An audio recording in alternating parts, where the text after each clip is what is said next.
Welcome back to our channel education and learning point. दोस्तों, ये आज का हमारा टेस्ट नंबर 26 है। तो चलिए शुरुआत करते हैं अपने पहले प्रश्न की। पहला प्रश्न हमारा, देवराई की लड़ाई में औरंगजेब ने निम्नलिखित में से किसे पराजित किया था? तो इसका आंसर होगा हमारा option C is correct, Dara Shikoh को। ये जो देवराई की लड़ाई हुई थी, ये किसके बीच हुई थी? ये औरंगजेब और दारा शिकोह के बीच में हुई थी। ये कब हुई थी? ये हुई थी 1659 में। और इसमें जो जीत हुई थी वो हुई थी औरंगजेब की। और इसने, ये जो औरंगजेब है, इसने अपने भाई दारा शिकोह को कांकवाड़ी किले में बंदी बना लिया था। कांकवाड़ी किले में बंदी बना लिया था, जो कि अलवर में था। तो इसका जो आंसर है वो हमारा option C is correct, Dara Shikoh. अगला प्रश्न है हमारा प्रश्न संख्या 2। मिशन निर्यातक बनो निम्नलिखित में से किस राज्य से संबंधित है? मिशन निर्यातक बनो निम्नलिखित में से किस राज्य से संबंधित है? तो ये हमारा संबंधित है राजस्थान से। Option B is correct. और जो इसकी शुरुआत हुई वो कब हुई? 29 जुलाई 2021 को इस मिशन की शुरुआत हुई। और किसके द्वारा इसकी शुरुआत की गई? इसकी शुरुआत की गई उद्योग मंत्री हैं राजस्थान के श्री प्रसादी लाल मीणा द्वारा निर्यातक बनो मिशन की शुरुआत की गई। अच्छा, ये जो मिशन है ये किसके लिए शुरू किया गया? ये जो मिशन है, इस मिशन के तहत ऐसे व्यापारी एवं उत्पाद निर्माताओं को प्रोत्साहित किया जाएगा, बढ़ावा दिया जाएगा, जो निर्यात के इच्छुक हैं और अपने उत्पाद को विदेशी बाजार तक पहुंचाना चाहते हैं। और उद्योग विभाग द्वारा संचालित इस मिशन में निर्यात के इच्छुक उम्मीदवार को न केवल प्रशिक्षित किया जाएगा, यानी कि ट्रेनिंग दी जाएगी, न सिर्फ, बल्कि निर्यात लाइसेंस प्राप्त करने में आने वाली सभी जो टेक्निकल परेशानी, यानी कि तकनीकी परेशानियों का जो सॉल्यूशन समाधान कर उचित मार्गदर्शन भी दिया जाएगा इस मिशन निर्यातक बनो के अंतर्गत। अच्छा, जो इसका आंसर है हमारा option B is correct, Rajasthan. अगला प्रश्न हमारा प्रश्न संख्या है हमारी 3। भूकंप अलर्ट इस तरह का पहला भूकंप पूर्व चेतावनी वाला मोबाइल एप्लीकेशन किस राज्य द्वारा लॉन्च किया गया है? तो वो हमारा उसका आंसर है option B is correct, Uttarakhand. Uttarakhand हमारा इसका आंसर है। अच्छा, ये जो एप्लीकेशन है, ये भूकंप अलर्ट, जो भूकंप से पहले भूकंप की जानकारी, चेतावनी देने का जो ऐप है, ये गूगल प्ले स्टोर से भी डाउनलोड किया जा सकता है। उत्तराखंड ने इसको लॉन्च किया है, इस एप्लीकेशन को। और अगला प्रश्न हमारा प्रश्न संख्या हमारी 4। बाल श्रम के विरुद्ध विश्व दिवस को मनाया जाता है। बाल श्रम के विरुद्ध विश्व दिवस को कब मनाया जाता है? तो इसका आंसर है हमारा ऑप्शन डी इज करेक्ट, 12 जून को। अच्छा, ये 12 जून को जो ये बाल श्रम के विरुद्ध विश्व दिवस मनाया जाता है, इसका उद्देश्य क्या है? इसका उद्देश्य हमारा 14 वर्ष से जो कम उम्र के बच्चे हैं, इनको बाल श्रम ना करा करके उन्हें शिक्षा दिलाने और आगे बढ़ाने के लिए इस बाल श्रम के विरुद्ध विश्व दिवस को मनाया जाता है। अच्छा, इसकी शुरुआत कब हुई थी? इसकी शुरुआत हुई थी 19 साल पहले। और किसके द्वारा हुई थी? इसकी शुरुआत हुई थी अंतर्राष्ट्रीय श्रम संघ द्वारा। अंतर्राष्ट्रीय श्रम संघ द्वारा इसकी शुरुआत की गई। इसका आंसर है ऑप्शन डी, 12 जून। 14 वर्ष से कम उम्र के जो बच्चे हैं, उनसे बाल श्रम न करा करके उन्हें शिक्षा और दिलाने के लिए आगे बड़ा प्रोत्साहन देना। और इसकी शुरुआत 19 साल पहले हुई थी। किसके द्वारा? अंतर्राष्ट्रीय श्रम संघ के द्वारा। अगला प्रश्न हमारा प्रश्न संख्या हमारी 5। मरुस्थलीकरण और सूखे का मुकाबला करने के लिए विश्व दिवस कब मनाया जाता है? तो इसका आंसर है हमारा ऑप्शन डी इज करेक्ट, 17 जून को। और चलिए अगला प्रश्न हमारा प्रश्न संख्या है हमारी 6। कौन सा भारतीय राज्य रेबीज मुक्त होने वाला देश का पहला राज्य बन गया है? तो वो बन गया हमारा Goa. Option C is correct. जो रेबीज मुक्त भारतीय राज्य है, रेबीज मुक्त होने वाला देश का पहला राज्य बन गया, वो है option C is correct, Goa. अगला प्रश्न है हमारा प्रश्न संख्या 7। सिक्किम का निम्नलिखित में से कौन सा समुदाय पारंपरिक रूप से लोक नृत्य चू फाट से संबंध रखता है? सिक्किम का एक समुदाय है, पारंपरिक रूप से जो लोक नृत्य है वहाँ का चू फाट से संबंध है। तो वो कौन सा समुदाय है? वो है हमारा option C is correct, Lepcha समुदाय। तो अगला प्रश्न है हमारा प्रश्न संख्या 8। किस राज्य सरकार ने हाल ही में मेरा काम मेरा मान योजना शुरू की है? तो किसने शुरू की है? ये शुरुआत की है पंजाब सरकार द्वारा। पंजाब सरकार, ऑप्शन बी इज करेक्ट। अच्छा, ये जो मेरा काम मेरा मान योजना जो है, ये किससे संबंधित है? इस योजना में क्या है? ये योजना जो है, ये बेरोजगारों को रोजगार उपलब्ध कराने के संबंध में ये योजना है, मेरा काम मेरा योजना है। इसके बारे में मैं आपको बता दूं, ये योजना के तहत राज्य के बेरोजगार युवाओं को आत्मनिर्भर और सशक्त बनाने के लिए इस योजना का निर्माण किया गया है ना। और जो दूसरी बात यह है कि योजना के जरिए राज्य में बेरोजगारी को कम किया जा सकेगा इस योजना के तहत, और रोजगार के अवसर ज़्यादा से ज़्यादा दिए जाएंगे। राज्य के जो बेरोजगार हैं उनको काम दिलाने के लिए ये योजना स्पेशली उन्हीं के लिए बनाई गई है।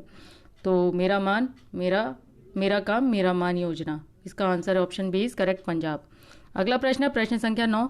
अग्रणी वैक्सीन निर्माता company Serum Institute of India Private Limited निम्नलिखित में से किस कॉर्पोरेट घराने से संबंध रखती है? तो इसका आंसर है हमारा option D is correct, Cyprus Poonawalla group. ये जो पूनावाला है ये एक भारतीय पारसी व्यवसायी हैं, पारसी व्यवसायी हैं। पूनावाला व्यवसायी पूनावाला जो है भारतीय पारसी व्यवसायी हैं, जिन्हें क्या कहा जाए, इन्हें वैक्सिंग किंग भी कहा जाता है, वैक्सिंग किंग भी कहा जाता है पूनावाला को।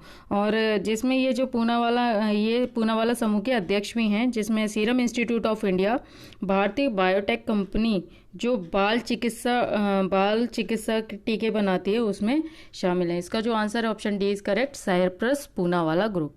अगला प्रश्न हमारा प्रश्न संख्या 10। निम्नलिखित में से किस राज्य में श्री विल्लीपुतुर हाथी अभ्यारण्य स्थित है? तो वो कहाँ पर स्थित है विल्लीपुतुर हाथी अभ्यारण्य? ये स्थित है हमारा option B is correct, Telangana में स्थित है। अगला प्रश्न हमारा प्रश्न संख्या हमारी 11। किशन गंगा नदी निम्नलिखित में से किस नदी की प्रमुख सहायक नदियों में से एक है? तो वो है हमारी option D is correct, Jhelum नदी। अगला प्रश्न है प्रश्न संख्या 12। ऋग्वेद की मूल लिपि कौन सी थी? ऋग्वेद की जो मूल लिपि थी वो कौन सी थी? वो थी हमारी option C is correct, Brahmi लिपि मूल लिपि थी ऋग्वेद की। अगला प्रश्न है प्रश्न संख्या 13। गैम्बिट शब्द इसमें से किस खेल से संबंधित है? गैम्बिट शब्द जो है वो निम्नलिखित में से किस खेल से संबंधित है? तो वो संबंधित है हमारा ऑप्शन बी इज करेक्ट, शतरंज से संबंधित है गैम्बिट, याद रखिएगा। अगला प्रश्न है प्रश्न संख्या 14। निम्नलिखित में से कौन हड़प्पा का शहर है? तो वो है हमारा option C is correct, Dholavira. अगला प्रश्न है प्रश्न संख्या 15। भारत में जल जीवन मिशन की किस वर्ष शुरू किया गया? भारत में जो जल जीवन मिशन है ये किस वर्ष शुरू किया गया? ये हमारा शुरू किया गया 2019 में, ऑप्शन बी इज करेक्ट, इसको याद रखिएगा। जल जीवन मिशन शुरू किया गया 2019 में, ऑप्शन बी इज करेक्ट। अगला प्रश्न है मानव शरीर में होता है 20 to 30% वाटर, 10 to 20% वाटर और 30 to 40% वाटर, अबाउट 70% वाटर। तो जो हमारा इसका आंसर है वो है option D is correct, about 70% water होता है। अगला प्रश्न है हमारा प्रश्न संख्या 17। पवन ऊर्जा क्या है? पवन ऊर्जा है हमारी गतिज ऊर्जा, ऑप्शन बी इज करेक्ट। अगला प्रश्न है प्रश्न संख्या 18। ट्रांजिस्टर बनाने के लिए सबसे अधिक उपयोग की जाने वाली सामग्री है, तो वो कौन सी है? ट्रांजिस्टर बनाने के लिए सबसे अधिक उपयोग की जाने वाली सामग्री वो है हमारी option D is correct, silicon का ट्रांजिस्टर बनाने में सबसे ज़्यादा उपयोग किया जाने वाली सामग्री है ये सिलिकॉन। अगला प्रश्न हमारा प्रश्न संख्या 19।